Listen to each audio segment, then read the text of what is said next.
नमस्कार, मी पूर्वी भावे. नमस्कार महाराष्ट्रामध्ये आपलं स्वागत. महाराष्ट्रातला पाऊस आणि त्याचबरोबर इतर सगळ्या महत्त्वाच्या घडामोडींचा आपण एक धावता आढावा घेऊया. पाहूयात 100 हेडलाईन्स. कोल्हापूरच्या गगनबावडा मार्गावरती पुराचं पाणी आल्यामुळे रस्ता बंद. यामुळे गर्भवती महिलेला त्याचा त्रास झाला.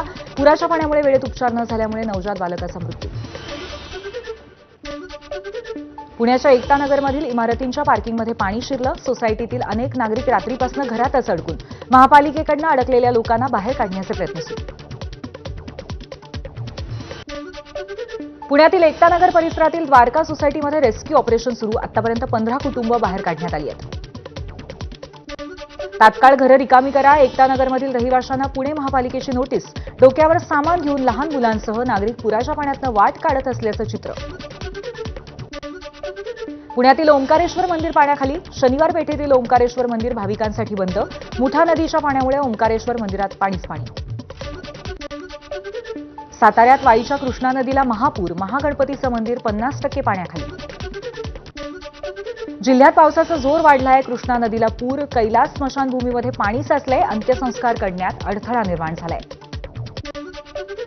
सांगलीतील कृष्णा नदीकाठच्या अमरधाम स्मशानभूमीमध्ये पाणी साचलंय. सध्या या ठिकाणी अंत्यसंस्कार बंद ठेवण्यात आले. पर्यायी मार्ग म्हणून कुपवाड भागातील स्मशानभूमीमध्ये आता अंत्यसंस्कार प्रक्रिया केली जाते. पवना नदीचं पाणी. मोरया गणरायाच्या चरणी. मुसळधार पावसामुळे पवना नदी पात्राबाहेर. उजनी धरणातनं भीमा नदीमध्ये 75,000 क्युसेकने विसर्ग सुरू. विसर्ग वाढवण्याची शक्यता. नदीपात्रात कोणीही उतरू नये, प्रशासनाचं आवाहन. सततच्या पावसामुळे वर्ध्याच्या आष्टी तालुक्यात नदी नाले प्रवाहित. वर्धा नदीच्या पात्रामध्ये पाणी पातळीत वाढ. कोसीखुर्द धरणाचे 4 दरवाजे बंद. पावसाचा जोर कमी झाल्यामुळे आता धरणाचे 4 दरवाजे बंद. 16,204 क्युसेकचा पाण्याचा विसर्ग सुरू. तळकोकणाला रात्रभर मुसळधार पावसाने झोडपून काढलं. किनारपट्टी भागामध्ये वाऱ्याचा वेग वाढलाय आणि 3 ते 3.5 मीटर उंचीच्या लाटा उसळण्याचा अंदाज आहे. मासेमारीसाठी समुद्रात जाऊ नये असं आवाहन प्रशासनाने केलंय. रायगडला मुसळधार पावसाने झोडपल्यानंतर जिल्ह्यातील नद्या दुथडी भरून वाहत आहेत. अंबा नदीने धोका पातळी ओलांडली आहे. सावित्री आणि पाताळगंगा नद्यांना इशारा आहे, तर कुंडलिका नदीने इशारा पातळी ओलांडली आहे. रोहा शहरातील कुंडलिका नदीवरील एक पूल पाण्याखाली गेलाय. वाहतुकीसाठी पूल बंद आहे. कुंडलिका नदी धोका पातळी ओलांडून वाहतीये. त्यामुळे परिसरातल्या गावांना सतर्कतेचा इशारा देण्यात आलाय. चिपळूणमध्ये सध्या पावसाने उसंत घेतली आहे. नगर परिषदेच्या कर्मचाऱ्यांकडून चिपळूण शहरामध्ये स्वच्छता करण्यात येते. 40हून अधिक कर्मचाऱ्यांकडून स्वच्छता करण्यात आली.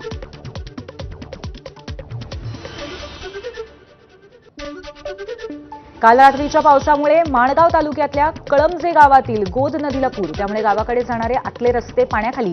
मुंबई गोवा महामार्गावरील कळमजे पुलावरती एकेरी वाहतूक सुरू आहे.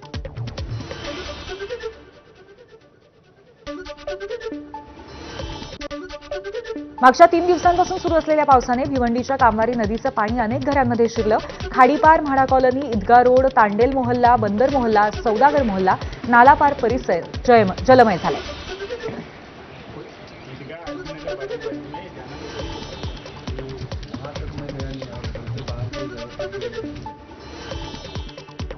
भिवंडी शहर आणि ग्रामीण भागामध्ये मुसळधार पावसामुळे अनेक भागांमध्ये पाणी साचलंय, तर नदीकाठच्या परिसरात असलेल्या हजारो घरांमध्ये पाणी शिरल्याचं दृश्य आहे.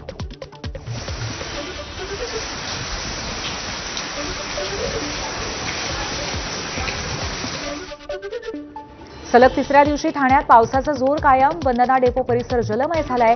महापालिकेकडून पंपच्या साह्याने पाणी निचरा करण्याचं काम सुरू आहे आणि आतापर्यंत 180.30 मिलीमीटरहून अधिक पावसाची नोंद झाली आहे.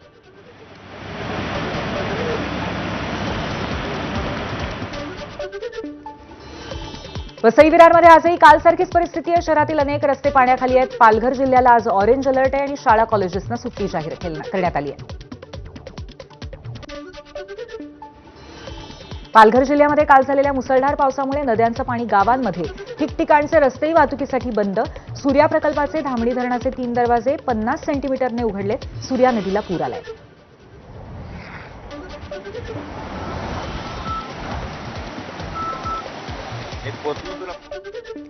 लोणावळ्यामध्ये पावसाची विक्रमी नोंद. 24 तासामध्ये तब्बल 432 मिलीमीटर पाऊस. लोणावळ्यातील आजवरचा सर्वाधिक पाऊस असल्याची नोंद.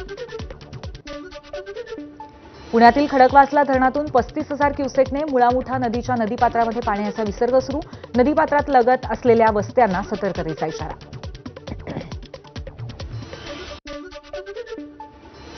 कृष्णा नदीची पाणी पातळी झपाट्याने वाढून 33 फुटांवरती पोहोचली आहे. सांगली शहरातील कृष्णा नदीकाठच्या भागातील नागरिकांचं रात्रीपासून स्थलांतर सुरू झालंय. वारणा नदीचं पाणी शिराळा तालुक्यातील काळुंद्रे गावामध्ये. वारणेच्या पाणी पातळीमध्ये होणारी वाढ लक्षात घेता खबरदारीचा उपाय म्हणून नदीकाठी राहणाऱ्या ग्रामस्थांचं स्थलांतर.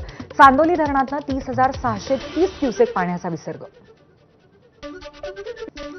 सांगलीतील पलूस तालुक्यातील आमणापूर इथला पूल पाण्याखाली. पुलावरून रात्रीपासून पाणी वाहत आहे, त्यामुळे पूल वाहतुकीसाठी बंद करण्यात आलाय.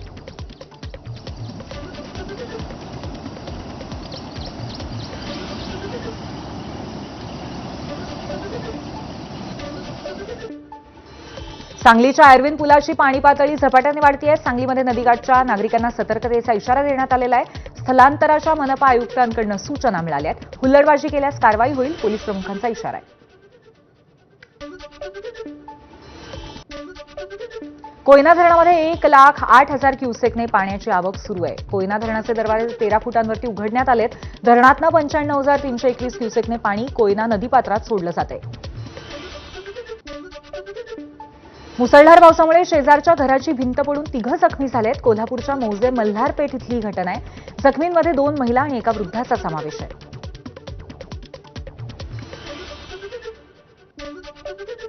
पंचगंगा नदीने पहिल्यांदाच इशारा पातळी गाठली आहे. कोल्हापुरातील 85 बंधारे पाण्याखाली आहेत आणि प्रशासनाकडून नागरिकांना सतर्कतेचा इशारा देण्यात आलाय. नाशिकच्या गोदाकाठावरती भरणारा बुधवारचा आठवडी बाजार आज बंद असेल.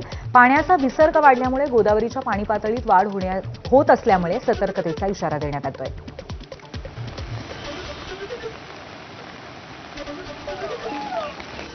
परभणीच्या सेलू तालुक्यातील राजावाडी पुलावरनं दोघं वाहून गेले आणि 15 तासानंतरही वाहून गेलेले दोघे बेपत्ता आहेत.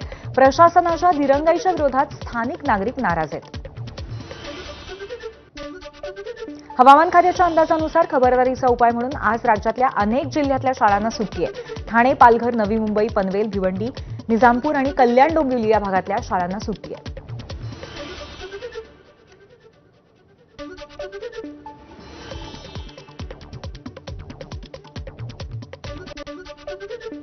सातारा जिल्ह्यातील 6 तालुक्यांतील शाळांना 2 दिवसांची सुट्टी जाहीर करण्यात आली आहे. तालुक्यांमध्ये पाटण, जावळी, महाबळेश्वर, वाई, सातारा आणि कराड या गावांचा समावेश आहे. मुसळधार पावसामुळे कोल्हापूर जिल्ह्यातील प्राथमिक आणि माध्यमिक शाळांवरती परिणाम. जिल्हा परिषदेच्या प्राथमिक आणि माध्यमिक 71 शाळा बंद ठेवाव्या लागल्या आहेत. कोल्हापूर जिल्ह्याच्या शिक्षण विभागाची माहिती आहे. मुंबईतल्या मोनोरेलच्या कालच्या प्रकारानंतर आज कमी प्रवासी, आज तुरळक प्रवाशांकडून मोनोचा वापर झालाय. बंद पडलेल्या मोनोरेलमधनं काल 2 तासांनी प्रवाशांची सुटका झाली होती. मुंबई विद्यापीठाची आज होणारी परीक्षा पुढे ढकलण्यात आली आहे. सुधारित वेळापत्रकानुसार आता या सर्व परीक्षा 23 ऑगस्टपासून नियोजित वेळेनुसार होतील. मुंबईत झालेल्या अतिवृष्टीमुळे प्रशासनाचा निर्णय.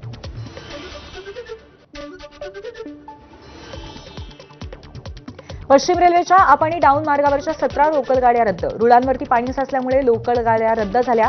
पहाटे 3:40 ते 5:31 या दरम्यानच्या 17 गाड्या रद्द करण्यात आल्या होत्या. चर्चगेटकडे जाणाऱ्या 6 तर विरारला जाणाऱ्या 4 गाड्या रद्द झाल्या. रात्री झालेल्या मुसळधार पावसामुळे मध्य रेल्वेची वाहतूक उशिराने सुरू आहे. मध्य रेल्वेची वाहतूक 10 ते 15 मिनिटं उशिराने सुरू आहे. पुण्याहून सीएसएमटीकडे जाणाऱ्या सर्व ट्रेन्स रद्द. मुंबई पुणे महामार्गावरील सर्व एक्सप्रेस ट्रेन्स रद्द आहेत. एकूण 7 एक्सप्रेस ट्रेन रद्द झाल्या आहेत आणि 4 एक्सप्रेसचे मार्ग बदललेत. भारतीय हवामान विभागाकडून मुंबई, ठाणे, पालघरला ऑरेंज अलर्ट, तर कोल्हापूर, घाट, गडचिरोली, धुळे, वर्धा, नागपूर, गोंदियाला ऑरेंज अलर्ट. दरम्यान रायगडमध्ये रेड अलर्ट कायम असून काही भागामध्ये अतिवृष्टीची शक्यता आहे. समुद्र किनाऱ्यावरती 3 ते 3.5 मीटर लाटा उसळतील असा अंदाज आहे.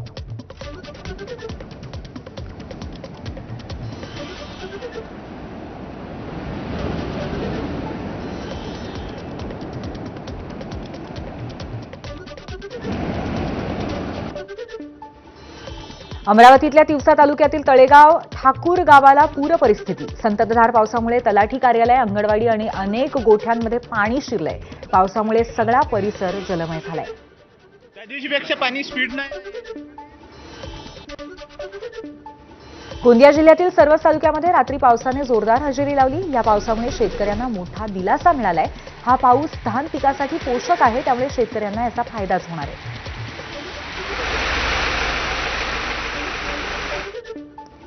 बेस्ट पतपेढी निवडणुकीमध्ये ठाकरे बंधूंच्या पॅनेलचा मोठा पराभव. या निवडणुकीच्या निमित्ताने प्रथमच उद्धव आणि राज ठाकरे यांचे पक्ष एकत्र आले होते.